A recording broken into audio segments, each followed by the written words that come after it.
First of all, we cannot claim to be for the people if we do not understand that we do not live single struggle lives, and that our struggles are intersectional.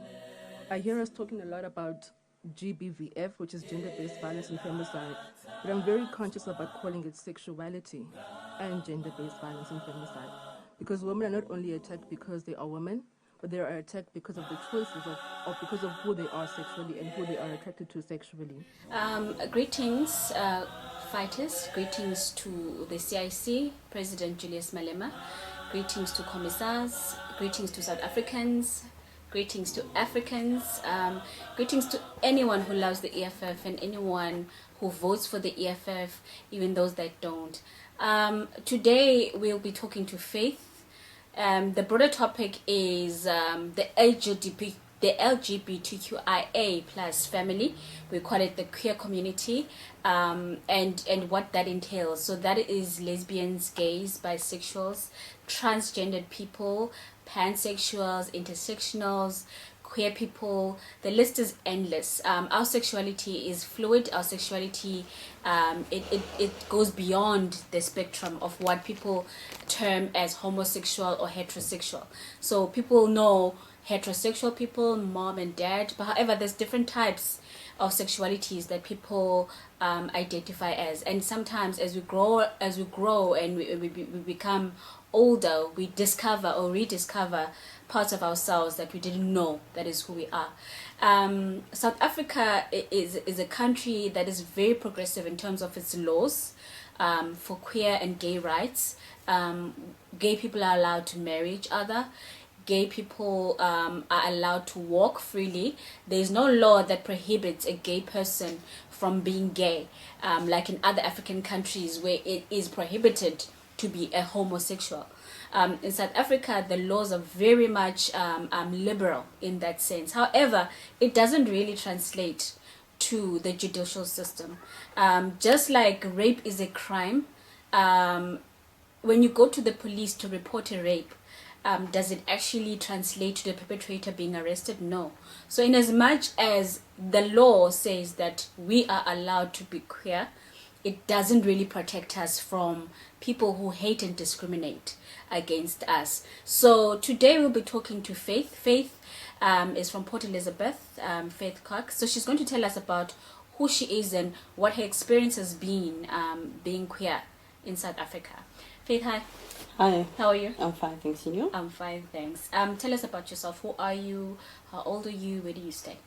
Okay, I'm Faith Kock. I'm right here from Port Elizabeth in the northern areas. I'm 31 years of age and I'm a single parent and I'm also lesbian. Okay. So you identify freely as a lesbian Yes. woman. Okay, so what is it to be a lesbian woman? In today's life, it's very hard, especially being a single mom and being a victim of sexual harassment, being raped and stuff like that, because I was very young when it happened to me. And at the age of 14, I fell pregnant and it was hard. It's very hard to deal with something like that at a very young age. I just started high school and now all of a sudden I'm a mother of a son. And it's hard because you will always get people discriminate towards you, because I actually grew up in a house where it was mostly men. Okay. I have 6 brothers and I have a sister, but she didn't stay with us. She was more of a grandmother child. Okay. So I was the only one amongst the boys. And I think that also took part of me being who I am, growing up with only boys. So you became a mom at 14. 14. And what was that like? It was hard. It was tough. Was it as a result of the sexual assault? Yes. Okay. It was the result, and like I didn't even knew I was pregnant until I was like in 6.5 months, and then I had to left school. But thanks to the Most High, I just gave birth, and I could have go back to school and write my end exams Okay. and also passed. Is it? Yeah. And how has it been like to relate to your son as a result of that? What how is it like to be a mom as a result of that? Sorry, at first it was very hard because I actually feel like I actually felt like hate towards men. But then I had to come to my senses like I'm raising a boy, I'm raising a child, and I have to raise him right to respect a woman and a woman's wishes and not to disrespect a woman. So I'm sure if it wasn't for him, I would still be feeling some kind of hate towards men. I hear you. So, how is your family relating to your sexuality? They fine with it. I'm sure because I grew up in a Christian home, they will never really accept it, but they've made peace with it. So, Yeah. most Christian churches have, like you say, the Christian values of, Yeah. yeah, which infringe and decide that being queer or homosexual is a crime. So, at what point did you realize that this is who you are?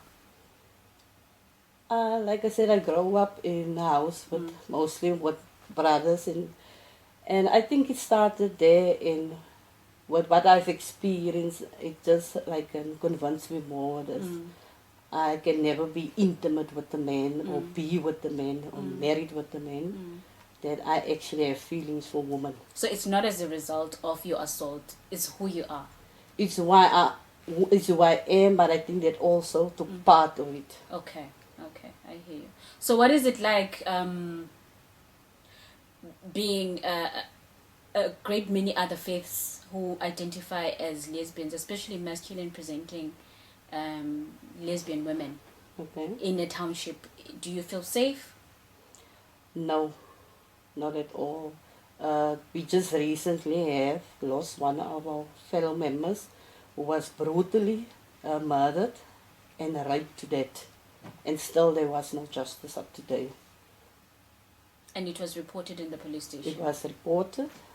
There was even a march, but still the suspects are running around. We have a 14-year-old girl who killed a gay guy in South Africa. And as she stabbed this talented, gifted boy, she kept on screaming, "Morphe." What are parents teaching their children? You can never teach a 14-year-old to hate umuntu for who they are like that. The EFF has a role to play in educating not only children but parents. The new learning is unlearning. And that is your mandate, to make sure that people start unlearning and accepting people for who they are. Don't say that I can unrape you and you will become a woman. No, it is not up to you to do that. And it's heartbroken, it's sad the way she died.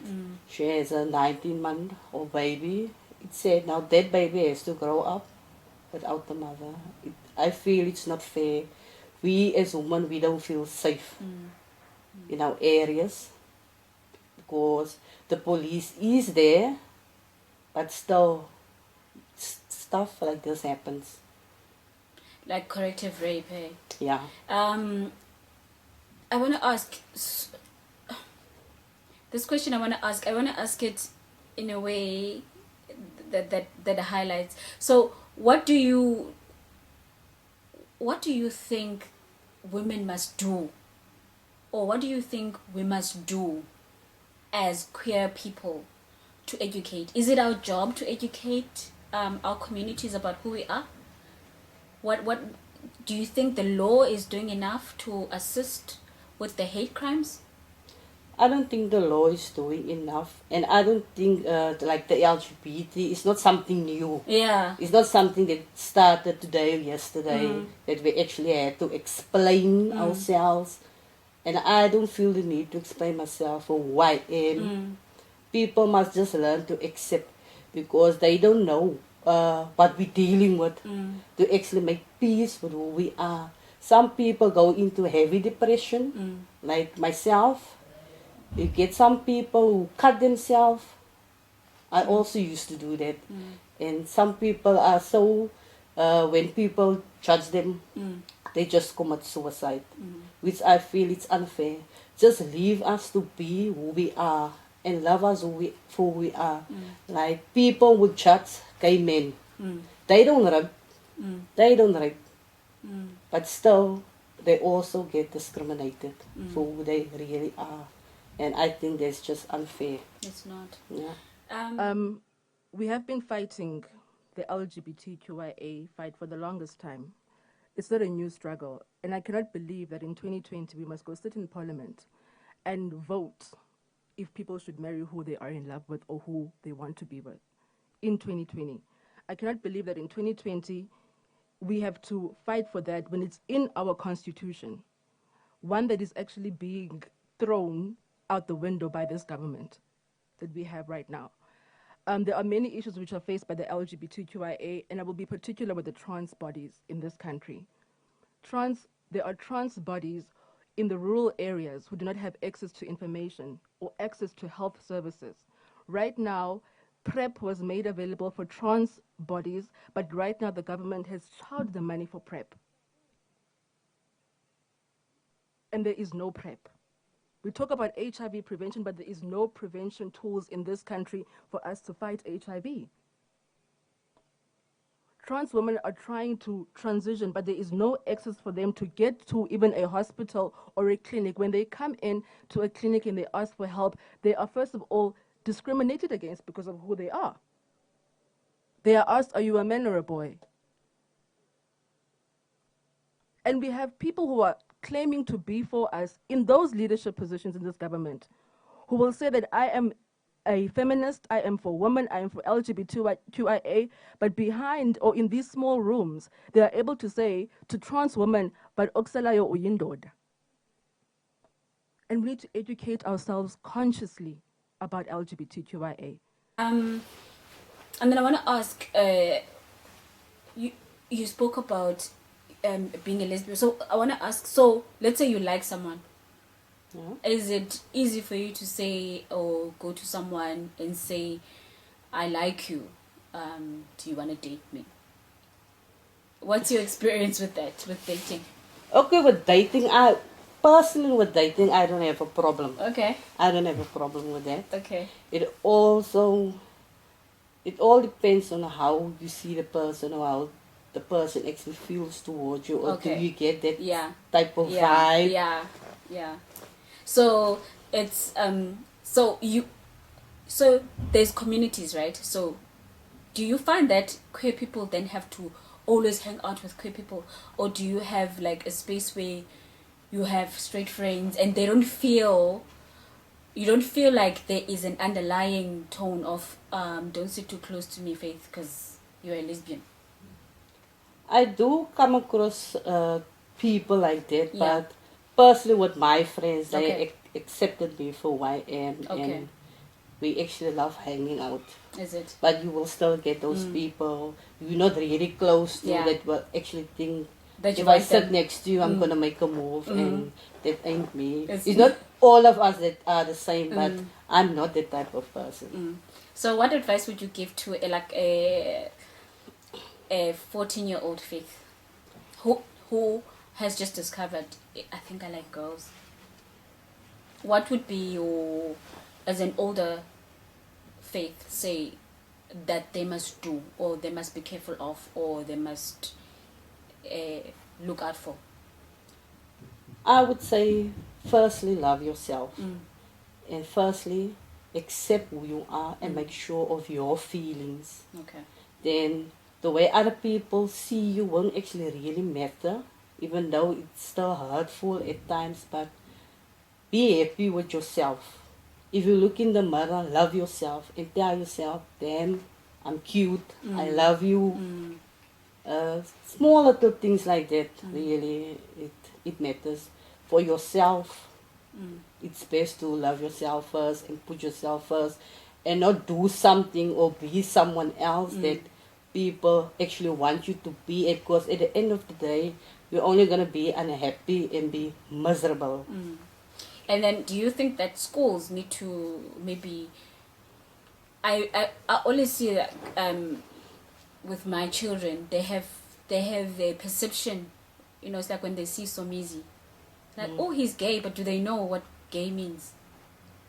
And do you think that our schools are teaching the right kind of, remember when we were doing biology back in high school, they used to teach us about male products and female products and production, and that's how you produce whatever it comes out of that.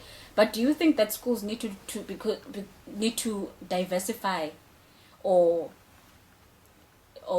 enlarge their scope, since we are in 2020 right now and our children may grow up queer? I worry about children not finding themselves or expressed in what they're learning. So a child who may find out that they're gay or lesbian may then think that there's something wrong with them because of that.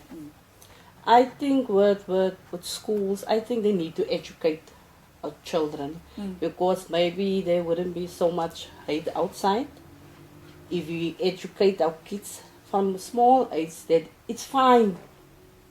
It's fine to be yourself, and if you come across that you feel like you're interested you're interested in men, or for me, personally, I'm interested in women. It's fine, and like teachers need to explain more about the LGBT and what is it about, and educate our children so that they also know, okay, there's nothing wrong with me. And I can actually accept myself for who I am and love myself. Do you think that you are represented in what you see, like in stories on TV? Do you feel that you're represented where you have a party that advocates solely for gay and lesbian rights or transgendered people? Do you feel that we have progressed as a nation in terms of what we think about being queer? Not really. Not much, because like I say, if I have to work hand in hand with my girlfriend now, people would stare like, look there.